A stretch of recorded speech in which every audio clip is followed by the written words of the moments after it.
किनभने देश चलाउने कुरा भने सानोतिनो कुरा होइन। ट्रक चलाउने मान्छेले तपाईँले एयरप्लेन चला भन्यो भने क्रास हुन्छ त्यो है। चेत हुनु पर्यो, एजुकेसन हुनु पर्यो, व्यावहारिक ज्ञान हुनु पर्यो, प्रशासन कसरी चल्छ भन्ने थाहा हुनु पर्यो। त्यही भएर जेनजी मात्र शब्दले केही हुँदैन। हेर्नु, जेनजीमा पनि क्वालिफाइड जेनजी हुनुपर्छ।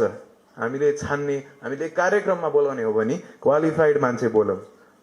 अब अहिले चाहिँ तपाईँको भनौँ न मिडियामा चाहिँ धेरै थरीका आउनुहुन्छ, तर मेरो त्यसमा चाहिँ चित्त नबुझाइ भनेको चाहिँ के भन्दाखेरि देश जो पाए त्यहीको हातमा दिन मिल्दैन। आजभन्दा पहिला दिएको हो, कुन अवस्थामा पुगे त्यो पनि देख्यौँ।